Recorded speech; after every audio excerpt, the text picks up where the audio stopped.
Hey guys, Eric Olson here, and I'm back with another video. It's been a while. For those of you that aren't familiar with me or what I do, I'm a video producer and editor. I run my own company called FlowSpark Media, and we primarily deal with scientific and technical topics, also conservation and medicine. These are all things that are a little bit difficult to explain, whether that's in words or images. One of the things that I come across a lot in my line of work is that people have a tough time translating things that they've written into something that they can say. That could take the form of a speech, a podcast, video narration, something like that. So typically when they write something, it gets translated into something that just sounds very stiff and not natural and conversational. So that's really like the main thing that you want to pay attention to when you're writing for people's ears rather than their eyes is being very conversational. Right now I'm not reading anything, so it probably is coming across as very conversational. But if I was going to do something that was a little more formal, I would actually write it out. And I think the best explanation I've heard for what makes for good written speech is it's a well ironed out conversation. So you're gonna be able to say things in a very clear and concise way that you just wouldn't be able to do if you were just talking off the top of your head. The risk is that it can come across as a little bit stiff. So part of that is delivery, but part of it is how it's written. And so what I've got for you today is my top 10 tips for how to write for the ear and make it sound natural and conversational. Okay, so my first tip is that whatever you've written out, you need to read it out loud. And I mean like really read it out loud, like you're yelling it across the room. Because what people tend to do is they will write out something and then they'll just kind of mutter it under their breath, and they're not really getting a sense of how those words are really coming across. And so when you read it out loud and you really read it with enthusiasm, you're gonna find that there's awkward phrasing, tongue twisters, little odd things that you've done, like rhymed a word from one part of the sentence with a word from another one. You're gonna identify words that you use repeatedly that you aren't intending to. Everybody has their own little pet words. That's the core of it, is write it down, read it out loud, and do that multiple times until it feels very natural and you're not out of breath when you're done speaking it. We'll talk about coming up, tips to kind of help with that as well. But reading it out loud is fundamental to writing for the ear.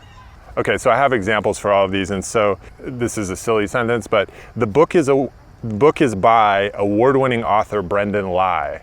Okay. So that sounds like, it was written by Dr. Seuss. It has a rhyme in it. So we would want to change that so it's not distracting. You could change the sentence to award-winning author Brendan Lai wrote the book or something like that. So you just avoid that rhyme. But reading it out loud is key to identifying those weird little things that show up often unintentionally. Okay, so the second thing that I would recommend is writing short sentences. We don't typically speak in very long sentences. You can get away with writing a much longer sentence than you can saying a longer sentence. To make things conversational, you want to make sure that they're short, and a good rule of thumb is to limit them to about 10 words per sentence. That's about all the information that we can digest with our ears before we sort of lose the thread and sort of the train of thought. When we're reading, what we actually do is we often go back. If it's a long sentence or it's complicated, we go back and we can read that sentence again and again. When you're writing for the ear, you want people to get it the first time through, so it really has to be nice and short and easy to understand. Okay, so I have an example. This is actually a 39-word sentence. So you can quickly see how confusing this can get for the ear. So as the technology for fabricating brains develops, perhaps first by building specific parts, say a new amygdala which processes emotion, among other functions, and ultimately toward the synthesis of complete brains, a whole new set of medical possibilities might emerge. How would we fix this? How would we make it better for the ear, more digestible for the ear? You would write it like this. new possibilities might emerge as the technology for fabricating brains develops, perhaps first with specific parts. For example, a new amygdala, which processes emotions, but ultimately the synthesis of complete brains. So that's a little bit better. It's a complex idea, but we've broken it down into sentences that are less than 10 words each. Okay, so number 3 is also a good indication of good writing for the eye, which is getting your verb in early. It just makes for a sentence that's much easier to read and follow the line of thought. They call that a right branching sentence. So you would get the verb in that first part of the sentence, and then it would branch off to the side with additional clauses. So my example is actually something that I wrote that talks about long winding sentences. So the example would be, long winding sentences with clauses at the beginning that go on for much too long and confuse the listener are not a good idea. So that's getting a little meta there. So what would we need to do? Well, we just need to get that verb in earlier. In this case, it's the verb are. It's a simple, to be verb. So we would fix it like this. It's not a good idea to use long winding sentences with clauses at the beginning, which go on for much too long and confuse the listener. So that sentence is still long, which kind of goes back to the previous point about not making your sentences too long, but it's actually, because we got the verb in earlier, it's actually easier to follow and to understand. Okay, so the next tip is also something that is indicative of good writing, period, but it's also important in writing for the ear. So you want to use active verbs, because active verbs really engage the listener or the reader and make your sentences stronger and just more engaging. So there are cases where this isn't appropriate, where you're describing something or someone that was acted upon, and in which case a passive verb does make sense because something's happening to them. So you don't want to go too far and always try to come up with an active verb where it doesn't make sense. But in a lot of cases, in most cases, an active verb is going to be better than a passive verb. And passive, by passive I mean something, basically different forms of the verb to be.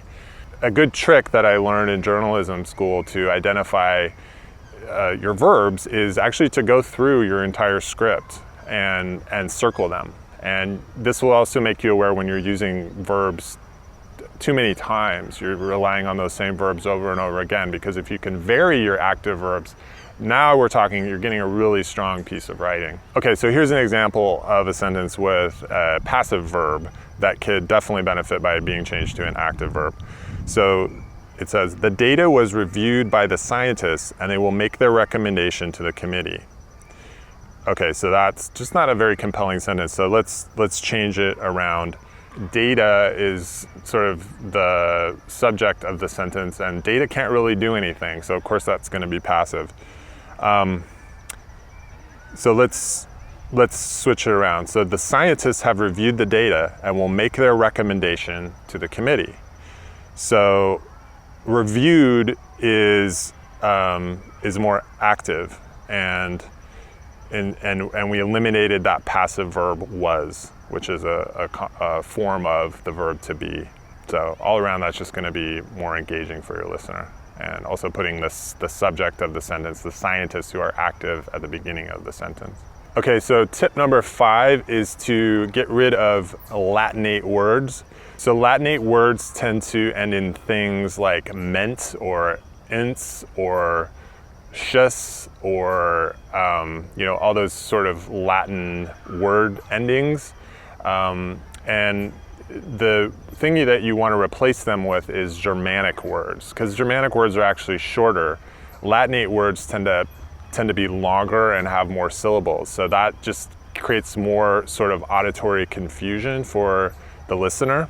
So I have a really great word. It was actually invented by some 7th graders at a middle school or something like that. So the word is pneumono ultra microscopic silico volcano coniosis. So this is actually, it means a lung disease caused by breathing tiny grains of sand. And again, this was an invented word. They were trying to come up with the longest possible word they could, but it's also a Latinate word. Those, medical terminology, scientific terminology is a lot of it is based in Latin, and it's also just hard for people to decipher. And if you can, sometimes you can't. Sometimes you have to use that word because it's precise. But if there's a Germanic word with a Germanic origin, that's often going to be shorter and easier to understand. So I have this crazy example that I wrote using all Latinate words. So let's see if you can even figure out what I'm saying, because it's really simple. She was vigilant about hibernating for a multitude of hours every nocturnal interval. So those are all Latinate words. If we switch to the more Germanic-based words, it gets a lot simpler. So she tried to get plenty of sleep each night. So that's obviously a much better way to express something, and much easier for your listener to understand. Hey there, thanks for watching this tutorial. If you enjoyed it and you learned something, be sure to stay tuned for part 2. In the meantime, like it, share it, subscribe to the channel, and be sure to click that little notification bell to receive updates.